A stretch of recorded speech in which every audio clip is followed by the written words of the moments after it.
Hey everybody, welcome back to Airsoftology Mondays, the show that answers your questions, helps you in a pinch, and is also pumping out the videos. I'm your host, Jonathan Higgs, and yeah, it's kind of the big news this week. I've decided I've got a new editor helping me out. Yes, it's Mrs. Airsoftology, and I'm going to be turning up the reviews, actually turning up the total number of videos I'm putting out each week. So the big news is more videos for you guys. So keep your eyes peeled on the channel. We're going to go from that 3 a week kind of thing I was doing, so like a Monday, then somewhere around midweek, and then toward the end of the week to a almost 4 or 5 a week. So it's going to be pretty heavy, really cranking out content. A lot of you guys have been asking for more, and this is a great way for me to give you guys some more. So I'm going to try to do accessory reviews, maybe a pistol or sidearm or something review, maybe gear, and then an AEG review every single week, so you guys have something fresh and new. Some of it's new stuff, some of it's old stuff, but no matter what, it's going to be stuff that's brand new for the channel.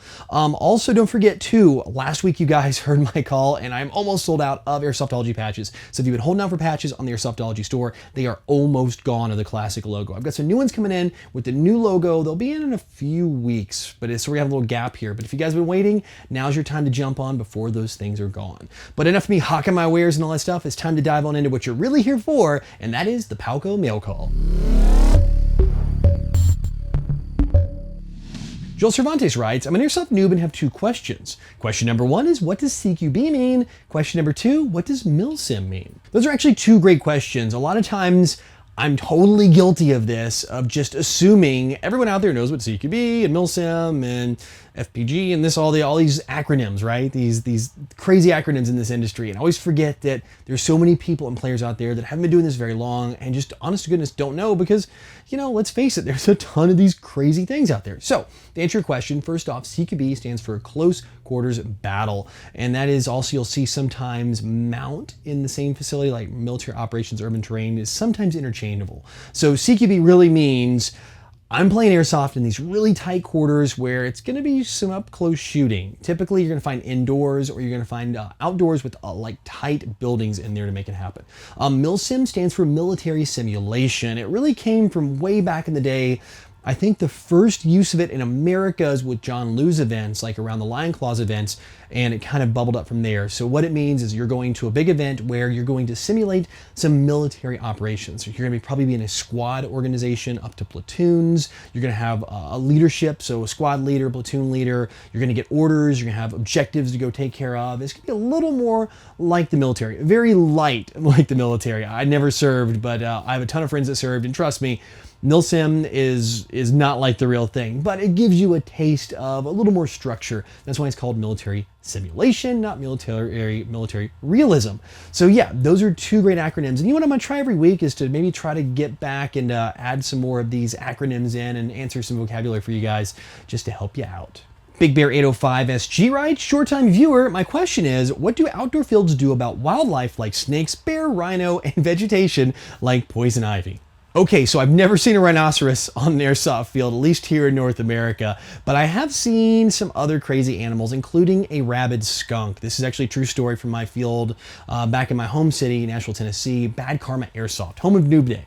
We actually were out there playing, and we actually had to stop the game because there was a rabid skunk out in the middle of the day just walking in circles, going crazy. So yeah, if you have good game organization and good game command, they're going to stop the game, they're going to take care of the animal problem, they're going to get it off the playing field, or at least rope off that area where you can't play. And it can happen. I mean, just wildlife, even though it's not normal during daytimes, can come out, like coyotes, things like that. I've seen some stuff on the field.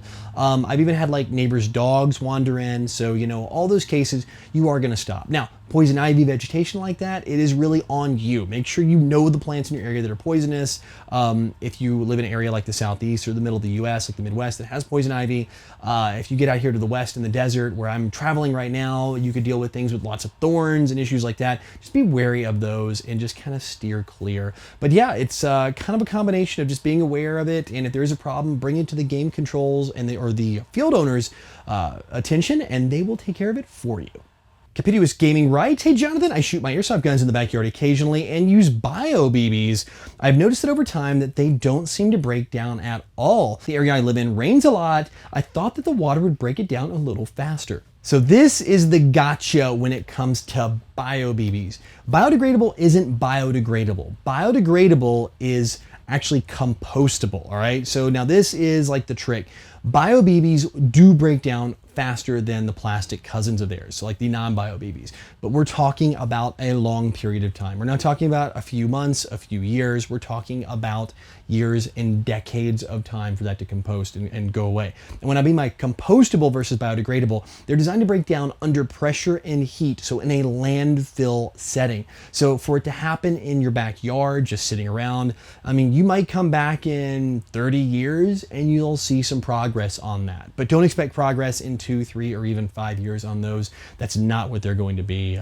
There are some BBs, or there's some that did come out that were truly biodegradable, that broke down in water. The company called P-Force made them for a little while, and I think there's some other companies that made them too. They were just kind of pressed talcum powder. If you even got the hint of moisture, like I had a bag of them and it was just humid out in Nashville, Tennessee in the South, back when I had them, they all swole up and it was just terrible. They turned into gum. They all stuck together. It was horrible. Great idea for the environment. Terrible idea for BBs. So yes, the bio BBs are actually compostable. They do break down. They break down faster than regular BBs, like by far faster, but they're going to break down in a couple years under a landfill situation, but many decades out in your backyard.